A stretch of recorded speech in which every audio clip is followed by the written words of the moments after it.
Hello, everybody. This is Ghost Hunter 385.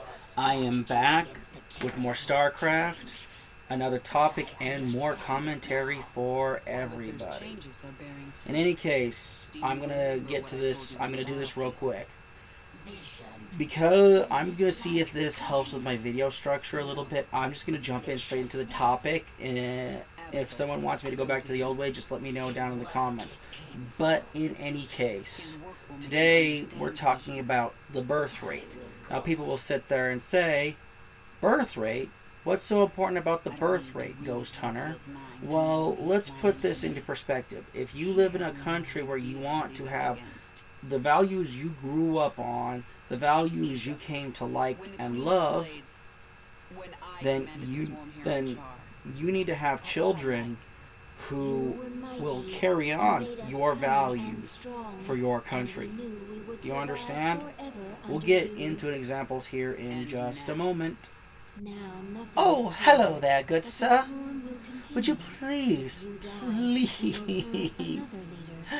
would you please hit that subscribe button, please? It will do me some jolly good. If you tap that like button, I might get a bowl of soup from the orphanage. Would you please kindly tap those buttons for me? I really appreciate it. But anyway, let's get into some examples here, folks. First off, let's start with China. Now, in China, as a bit of cultural context here, they value the firstborn son, or at least the firstborn child has to be a son. Why? Because he has to take care of the family, aka mom and dad, when they get old enough and they cannot take care of themselves.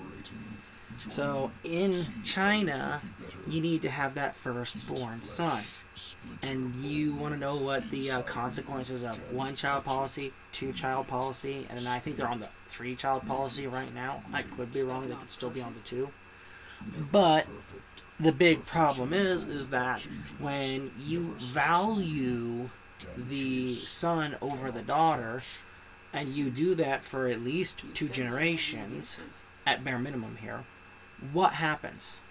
Basically, in a nutshell, what happens here is that there are no women for these men to marry. And the women who are there, basically, are demanding an exorbitant amount of wealth. I remember watching a video describing matchmaking in China, and there were women there who were, I don't really know, I wouldn't call them gorgeous, I would say maybe average. I don't know enough Asian women outside of like what you would see on like television to be, 100%, yeah, that's spot on, that's average. But, they look like average women here.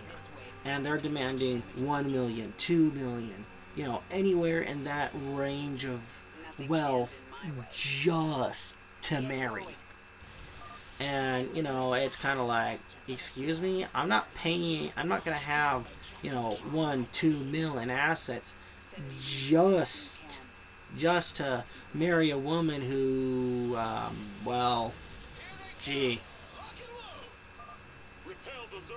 there's a girl at the local massage parlor who looks way better. I'd rather spend my money there than on this person. It's just, as a guy, men have their preferences.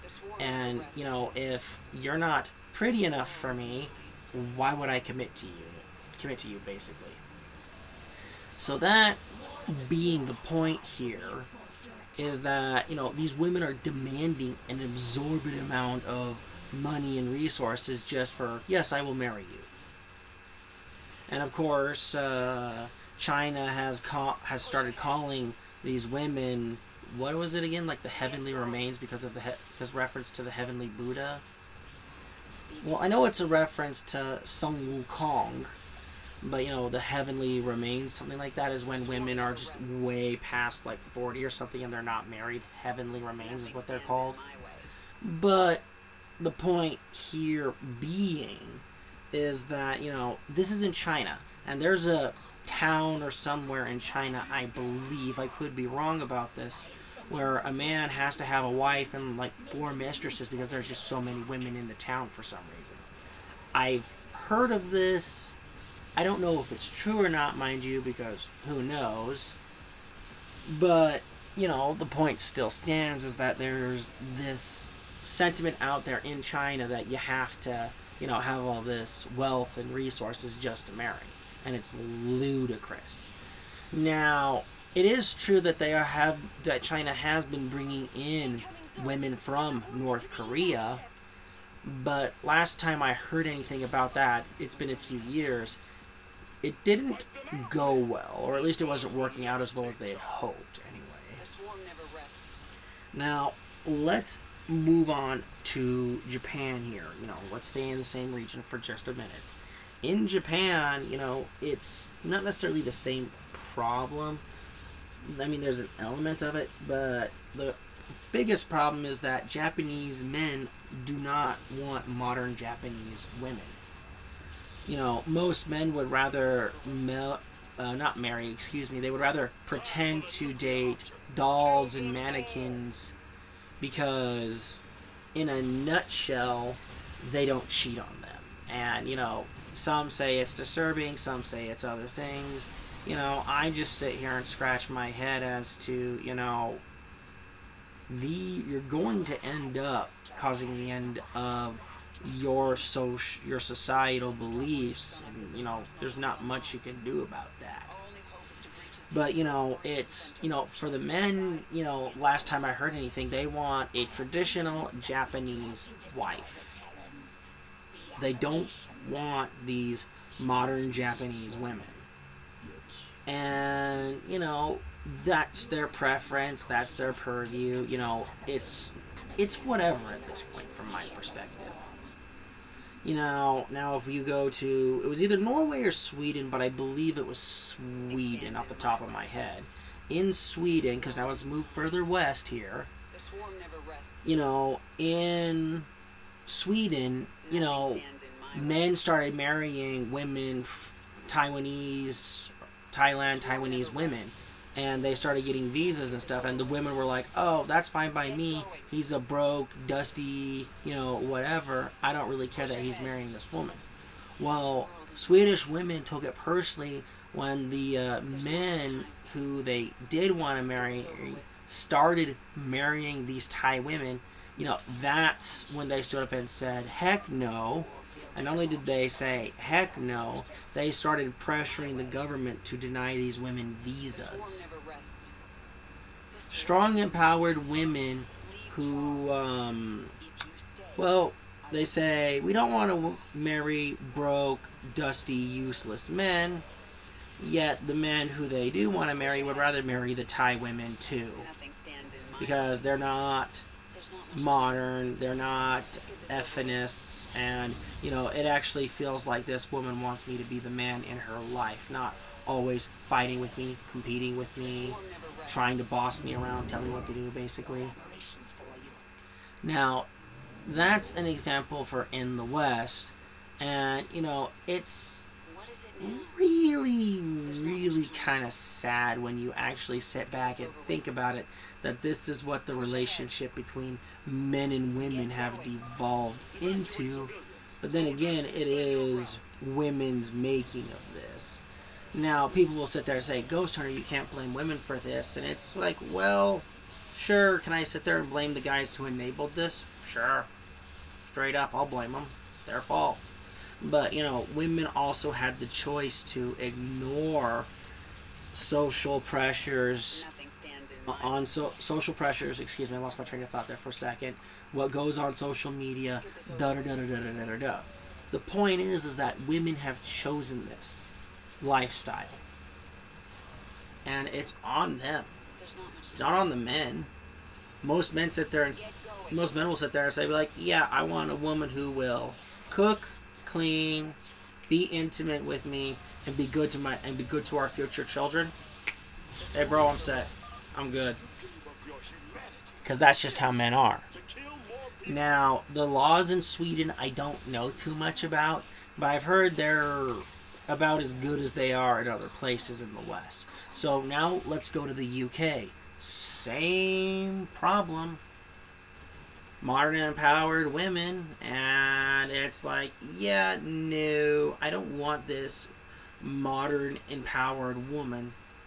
You know, oh, sorry, that's Australia. And I could go into Australia too, but I'm not going to bother because it's the same. It's basically the same everywhere in the West. But, you know, the point here being is that it's the laws.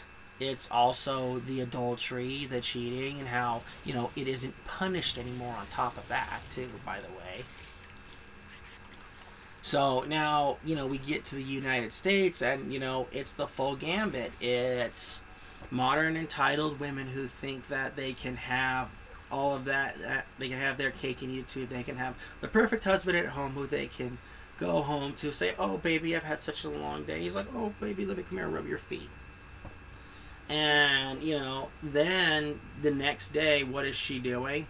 Instead of going home to her husband, she goes to the local watering hole, finds Giga Chad, or Giga, or what's the best way to phrase this here? You know, Towering Tyrone. Let's go with that one there, just for kicks.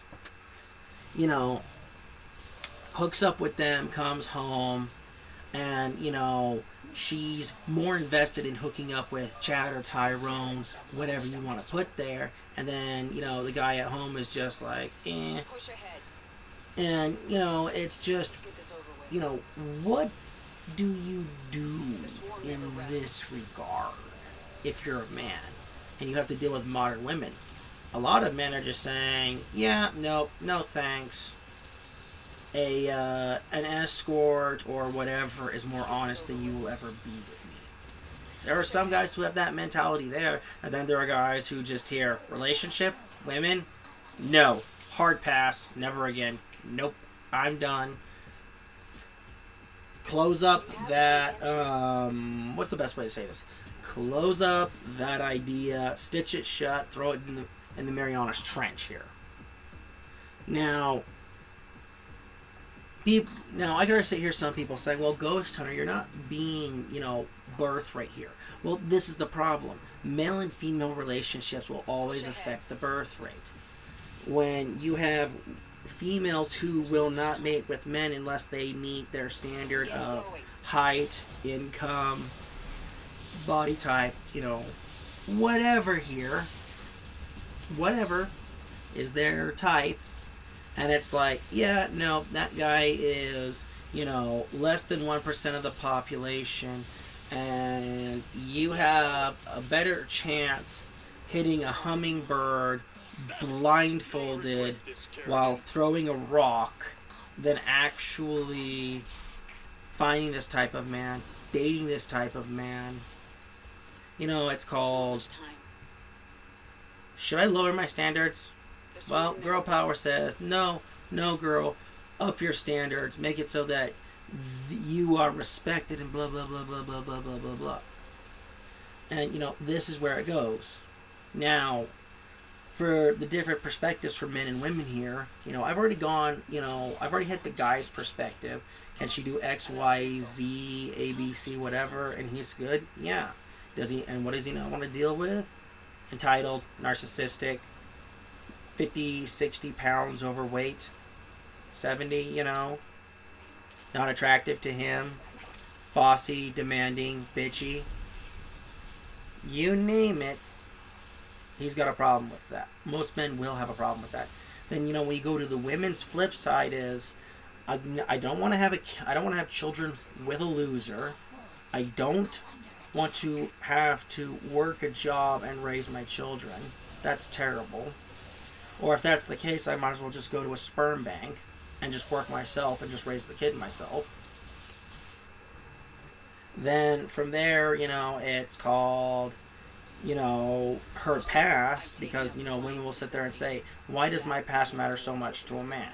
Well, the best way to put this is that no man wants to marry the village bicycle, if you know what I mean. And it's sad, but it's true. Now, from there, it's just resources, money, it's called how do I get to where I feel comfortable having kids, feel safe for having kids. It's all that kind of jazz. And it hasn't changed. Most women want their basic biological needs met, while others just do whatever. It's a sad fact that this is the way society is going, mind you. But, there's no means of course correction at this point. We're stuck on the path we're going. And now I gotta shut up and let this cutscene play out. So enjoy. I'm fine, Lieutenant. Just see to those wounded. I'll get out another way.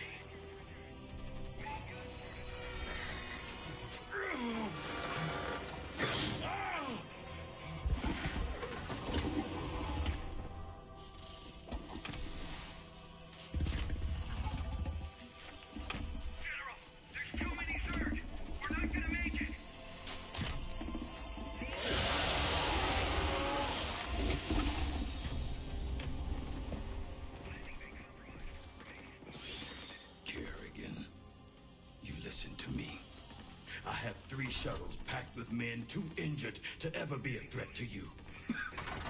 Husbands, fathers, you let those shuttles go. You hear me? General, we're surrounded. There's no way out. You bitch.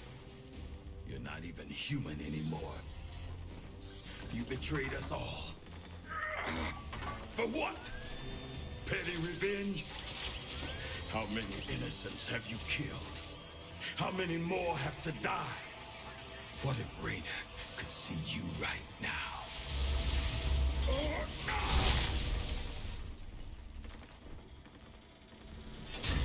General, we're surrounded. We're not gonna make it. Position.